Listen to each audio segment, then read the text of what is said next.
Hello, welcome to this episode of the Cold Start Corner. I'm Eric Matei, and today we are talking about the 3 steps to purchase an eye care practice. So, look, this year we are going to see literally hundreds, if not into the thousands, of practices change ownership. And increasingly, these are going to be doctor-to-doctor transitions. So, this episode outlines each of the 3 phases of the transition process through the lens of an independent doctor-to-doctor practice sale. So it all starts with the valuation. So valuation is the first phase of the practice purchase journey. And the goal here is to estimate the present fair market value of the practice. Now, understand that the valuation or the appraisal is going to serve as the starting point for negotiations. And again, this is all about supporting an equitable, viable transition of the practice. Now, let's face it, you go into any,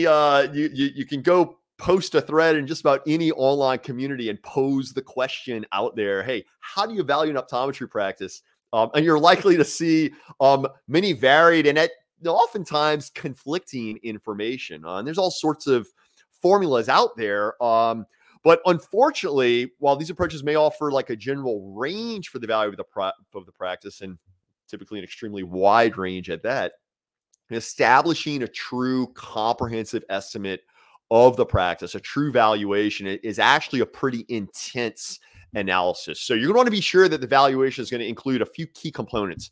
It's going to be industry, business, and regional overview, really seeking to present both the quantitative and the qualitative aspects of the opportunity. We also want to be sure that valuation is going to include all the financial statement reconstructions and forecastings right there in the analysis. So it's important that novel forecasting is going to be based on the last 3 years and the current year-to-date financial statements. Most notably, that's going to be the P&L, the profit and loss, also referred to at times as the income statement, and the balance sheet. But it doesn't stop there, right? This is actually just the beginning of the valuation, but it's really important that that valuation really dig into and utilize modern methodologies, modern approaches to estimating that value. So practice appraisal through the modern methods and is going to include all of the explanations and any sort of supporting analyses. What I'm getting at here is that if you're looking at a valuation, you don't have supporting evidence, send it back because you got to see some of the supporting evidence behind it.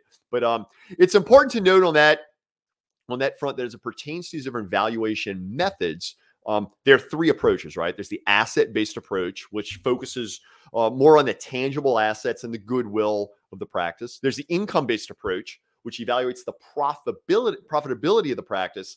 And then the market-based approaches, which compare the practice performance to benchmarks. And then ultimately, that's going to be all tied together there with the conclusion of business value. So it's really what you'll notice here is that and working with your team of professionals in creating the valuation or assessing the valuation, providing a buyer with guidance on how to proceed. It's important that conclusion of business value is a fair aggregate of those asset, income, and market-based valuations and utilizing a composite industry rule of thumb. Again, it's really important that you're using some of these modern methods when valuing the practice. And the final piece of that valuation, which may or may not be included there, but it's absolutely part of your financial due diligence going through the transition process, and that's going to be feasibility analysis. So this is really where it comes into looking from the standpoint of, from a buyer's perspective, right? Assess the total cash flow requirements, inclusive of the debt service, and forecast your cash flows to project that financial viability as the new owner. So collectively, when you put it all together, right, everything here is really all about, again, that industry, business, and regional overview, the financial statement reconstruction and forecasting, the valuation methodology, an equitable conclusion of business value that suitably aggregates all those different methodologies, and that feasibility analysis, right? Pull all that together, and that's all going to provide a clear, that transparent, real valuation of the practice. And such that everyone wins, right? It's all about having a mutually beneficial transition. So, all right. So we're talking about the 3 steps to purchase an optometry practice. We just did a little deep dive into valuation. By the way, you can find a lot more information about valuations, including some really cool calculators and tutorials there at Akrinos.com. But moving along, the second phase of the transition process is all about negotiations, right? So with the valuation establishing that starting point, the next phase of this journey is to agree on the price and the terms of the sale. Now, for many doctors engaging in doctor-to-doctor transitions, there's typically a pre-existing relationship between the seller and the buyer. And in the most common situations, actually, the buyer is the associate in the seller's practice. Or perhaps the buyer has an established practice they're looking to expand through an acquisition. So regardless, agreements and negotiations and business foundations are going to be critical step in that transition process. So your agreements and negotiations are going to ensure that equitable, timely transition of the process. And it's all aimed at facilitating that bill of sale, right? Thorough, exhaustive examination of everything going on in the practice, an exhaustive list of everything in the practice. So that's going to include the terms of the sale, inventories and equipment, employment contracts, occupancy, business services agreement, seller employment, post-sale, any sort of covenants and non-competes, and more, right? So, from the buyer's perspective, then, if we're talking about this negotiation area, right, where we have all these terms of the sales, all these exhaustive itemized lists, it's critically important for the buyer to incorporate business foundations into how they go about their negotiations, right? Because really these business foundations are vital to the process and really kind of contextualizes and quantifies the vision of the practice under the new ownership of the buyer. So, whether you as the buyer, you're buying your first practice or you're purchasing this practice to add a location to your established business, there's still some really important elements that you're going to want to incorporate there with arriving at your negotiation. So it's going to be the financial forecast and feasibility analysis. So here, again, quantify all the financial requirements, project those cash flows, and conduct that feasibility analysis. Once again, answering all the practice finance questions. From there, build it out, right? Construct your strategic business plan, that blueprint for your strategy, operations, and implementation, really bringing that vision to a tangible reality. And then lastly, milestones, right? Be able to identify and provide these quantifiable metrics for the practice to meet these financial benchmarks, right? So, it's through all of that. And if you think about it from a buyer's perspective, the only way that you can really argue your place in negotiating that price is having created your own financial forecast and feasibility analysis and your business plan, right?